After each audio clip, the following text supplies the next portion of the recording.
जब ठगे गए गणेश जी। गणेश जी विघ्न विनाशक व शीघ्र प्रसन्न होने वाले देवता हैं। अगर कोई सच्चे मन से गणेश जी की वंदना करता है तो गौरी नंदन तुरंत प्रसन्न होकर उसे अपना आशीर्वाद प्रदान करते हैं।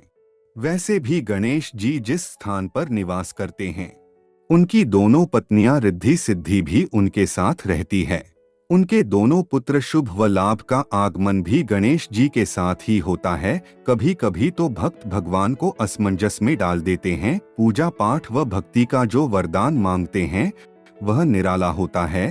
काफी समय पहले की बात है, एक गांव में एक अंधी बुढ़िया रहती थी। वह गणेश जी की परम भक्त थी।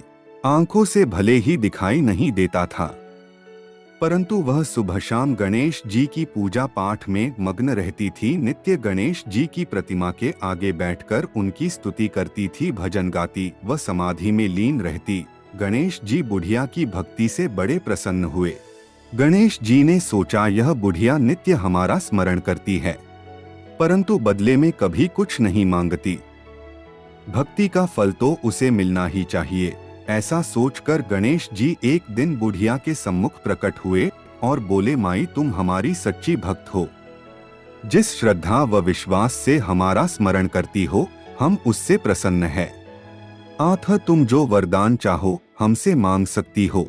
बुढ़िया बोली, प्रभु मैं तो आपकी भक्ति प्रेम भाव से करती हूँ, मांगने का तो मैंने कभी सोचा ही नहीं। अतः मुझे कुछ नहीं चाहिए।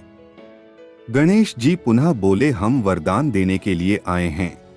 बुढ़िया बोली, है सर्वेश्वर, मुझे मांगना तो नहीं आता। अगर आप कहे तो मैं कल मांग लूंगी। तब तक मैं अपने बेटे व बहू से भी सलाह मशवरा कर लूंगी। गणेश जी कल आने का वादा करके वापस लौट गए। बुढ़िया का एक पुत्र व बहू थे। बुढ़िया ने सारी बात बताकर उनसे सलाह मांगी। बेटा बोला, माँ तुम गणेश जी से ढेर सारा पैसा मांग लो, हमारी गरीबी दूर हो जाएगी, सब सुख चैन से रहेंगे।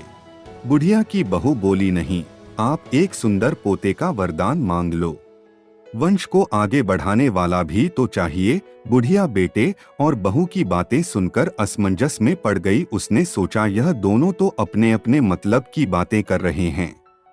बुढ़िया ने पड़ोसियों से सलाह लेने का मन बनाया। पड़ोसन भी नेक दिल थी। उसने बुढ़िया को समझाया कि तुम्हारी सारी जिंदगी दुखों में कटी है, अब जो थोड़ा जीवन बचा है वह तो सुख से व्यतीत हो जाए। धन अथवा पोते का तुम क्या करोगी? अगर तुम्हारी आंखें ही नहीं है तो यह सांसारिक वस्तुएं तुम्हारे लिए व्यर्थ है। अतः तुम अपने लिए दोनों आंखें मांग लो। बुढ़िया घर लौट आई। बुढ़िया और भी सोच में पड़ गई।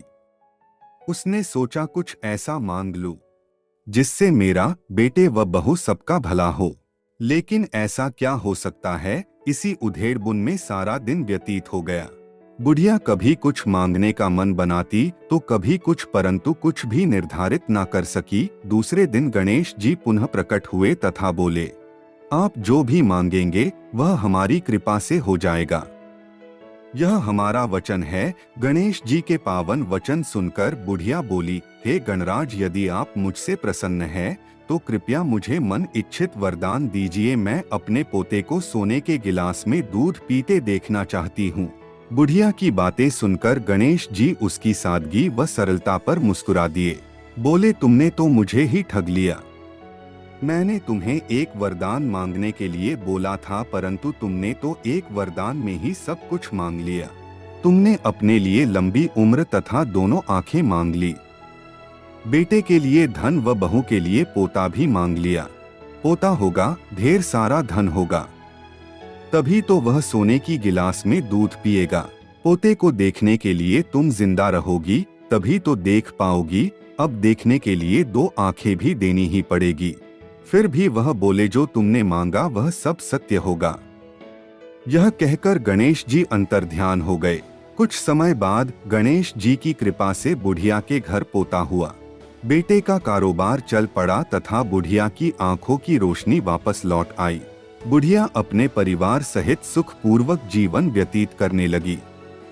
दोस्तों, अगर वीडियो अच्छी लगी हो तो वीडियो को लाइक करें और इस चैनल को सब्सक्राइब अवश्य करें। क्योंकि इस चैनल पर हम आपके लिए प्रेरणादायक, ज्ञानवर्धक और धार्मिक कहानियां लाते रहते हैं।